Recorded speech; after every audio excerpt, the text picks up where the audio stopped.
André Mendonça acaba de ser escolhido novo ministro do Supremo Tribunal Federal. Indicado por Jair Bolsonaro, ele teve 6 votos a mais do que o mínimo necessário. Aliás, ele teve 5 votos a mais que o mínimo necessário para a sua escolha, para a sua aprovação no Senado Federal. Bom, foi uma novela essa sabatina e essa votação. O ex-presidente do Senado e presidente da Comissão de Constituição e Justiça, Davi Alcolumbre, segurou o máximo que podia. Ele que era contra essa indicação, mas eu acho que ele viu que com o tempo não tinha como segurar mais. O governo também mostrou que não tem muita força no Senado, embora possa ter maioria, mas não é uma maioria qualificada, é uma maioria simples e bastante apertada. Porque se numa simples indicação de um ministro do Supremo, que deveria ser algo até meio de carimbar e ir para frente, o governo mostrou que não tem lá essa maioria, essa folga no Senado, o que é preocupante para o governo. Quanto a André Mendonça, não sei se realmente ele tem qualificação ou não, a gente tem que confiar na decisão do Senado que o sabatinou. E aí eu acho que existe também, a gente não pode ter a questão do preconceito.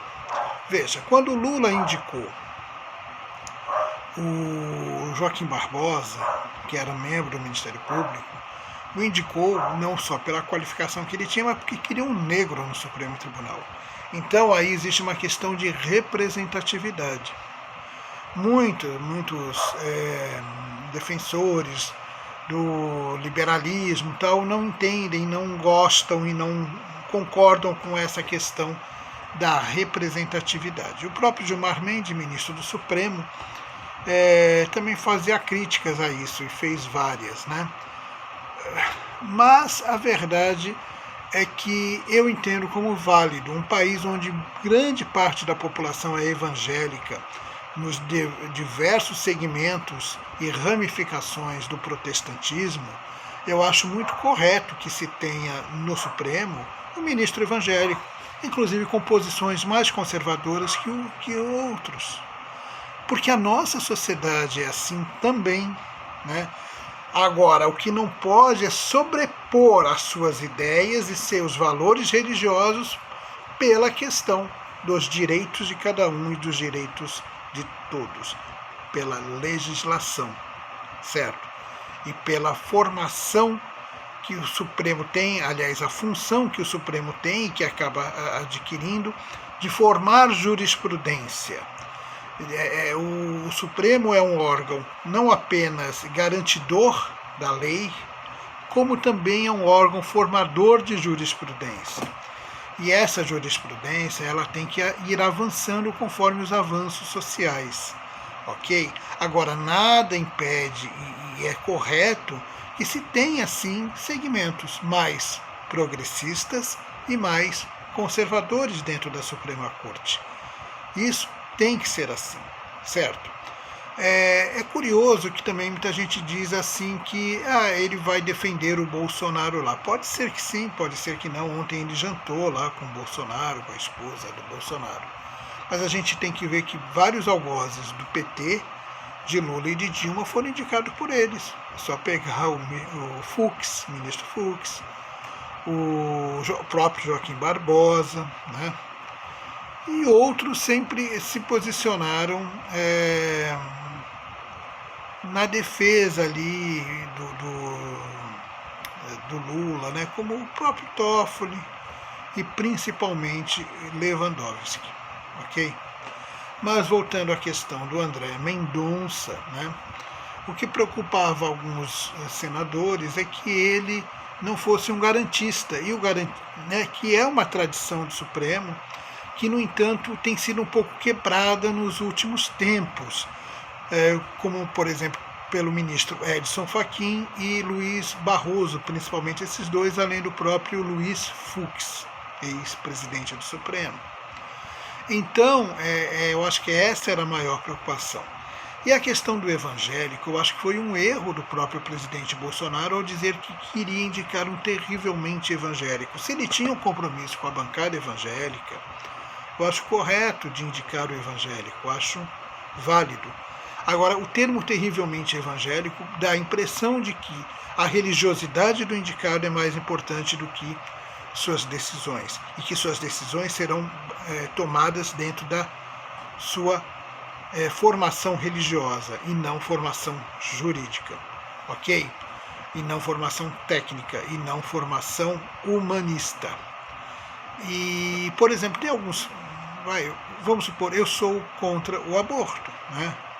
Até por questões religiosas e também por dogmáticas, por entendimentos da vida, enfim. Né? Hoje eu tenho um posicionamento contrário. Se eu fosse ministro do Supremo e tivesse que julgar a respeito disso, eu simplesmente me absteria, porque se eu tivesse uma dúvida de que eu colocasse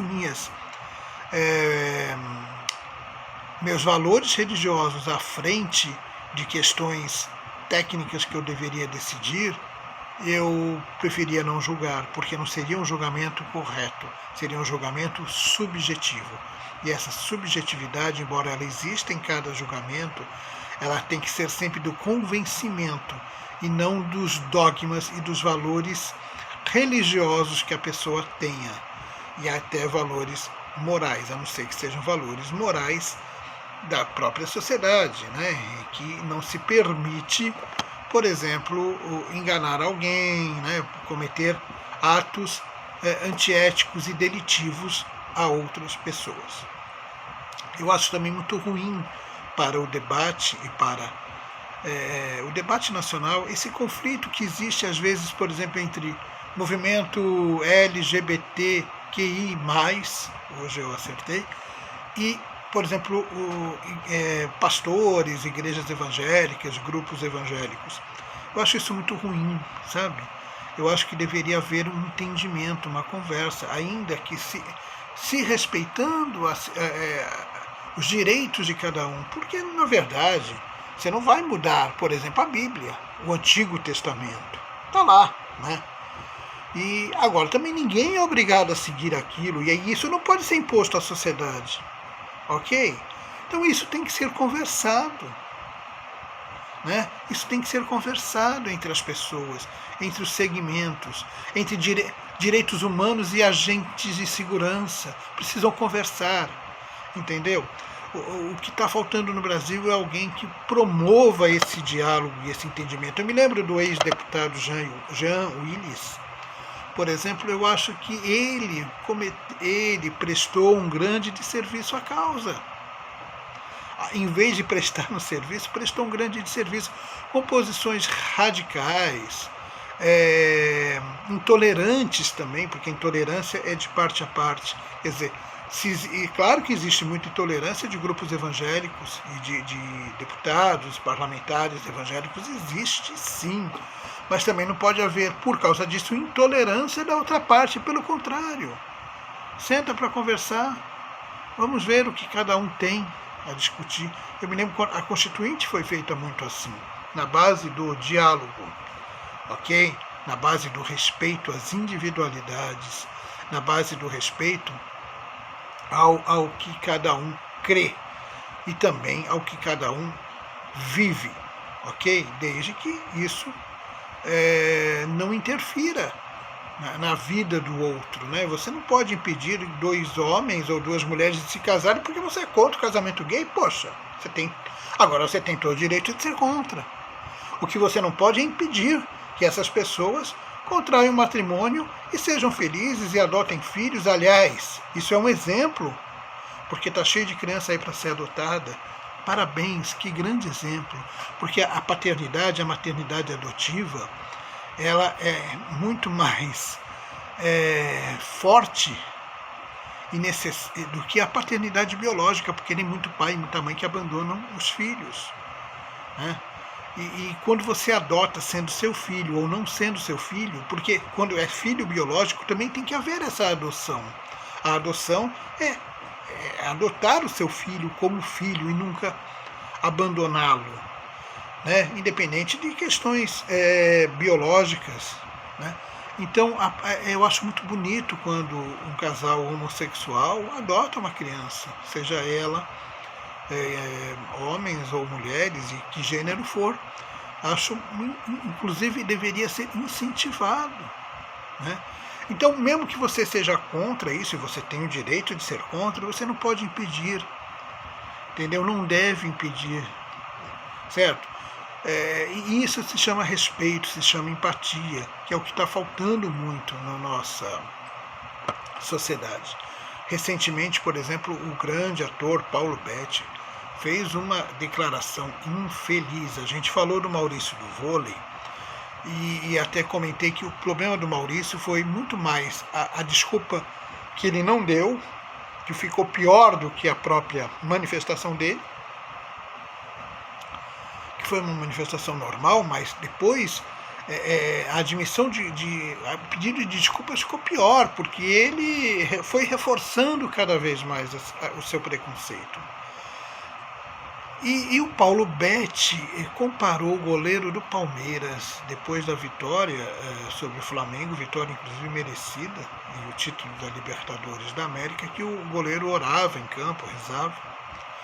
E o Paulo Betti comparou ao Bruno, ex-goleiro do Flamengo, dizendo o Bruno também rezava em campo, orava, pedia a Deus e esfaqueou a Elisa Samúdio. Poxa vida, que comparação, hein? Daria até um processo. Em seguida ele pediu desculpas, né? E o próprio goleiro do Palmeiras, o Everton, aceitou. Que bom que aceitou, que bom que pediu desculpas, né? Que bom que isso não vai mais para frente. Agora também não houve muita repercussão desse caso, né? Então, às vezes, grupos evangélicos ou cristãos reclamam um pouco de que só eles são vistos como intolerantes e que eles também não sofrem algum tipo de intolerância, e eu sinto que também sofrem sim.